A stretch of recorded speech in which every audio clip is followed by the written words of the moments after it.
It's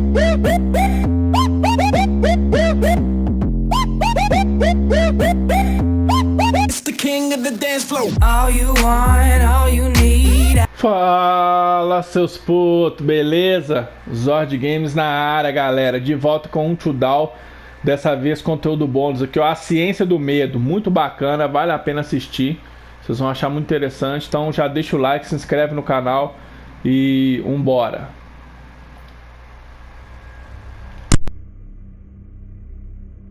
Until Dawn is a game that's full of horror, and one of the things we decided to do early on was to take a scientific approach to how scary it was. So we did experiments on people and we measured their responses to the game. We've created a test area. It's as close to a home setup as we can get it. We've recruited ordinary people to play the game and we've left them to play it on their own. You're turning the light on.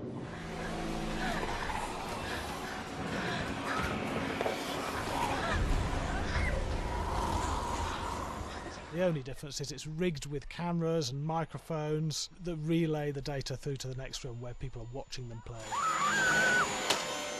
Bracelet here we use for biometric testing. It measures the player's emotional response. It's called a galvanic response sensor. It makes contact with the user's skin and it measures the electrical conductivity across their skin. It's the same principle as an old-fashioned lie detector. When you're stressed, you sweat a little. Very sensitive.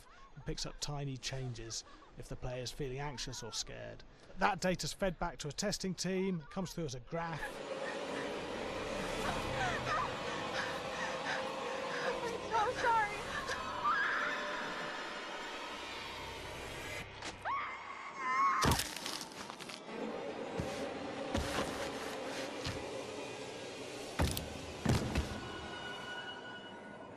There's no point testing one or two people, you have to test a lot of people. And what's your step?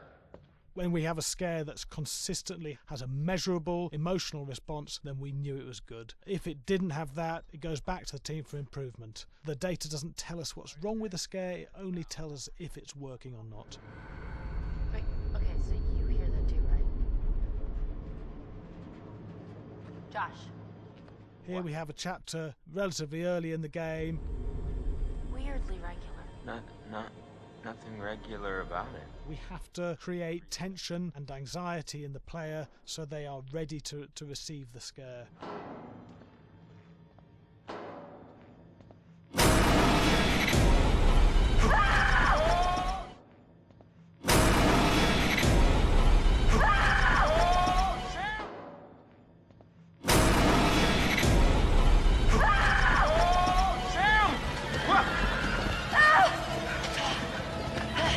Give the player time to recover, to cool down, to calm down, and then start building the tension again before we do the next scare. Hey. What? Hey. What the hell? Ooh, you just got mugged.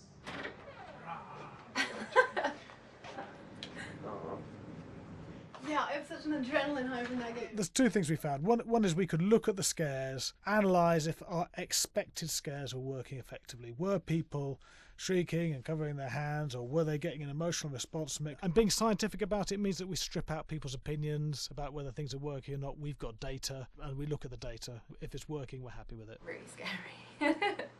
Bit scared and wanting to get away. I actually be maybe a bit scared to play on my own, but In a room with the lights on, yeah, with some other people as well, yeah, maybe. But because I'm a scaredy cat, I would play with someone in the room. And the lights on. It was one of the scariest games I've played in a long while.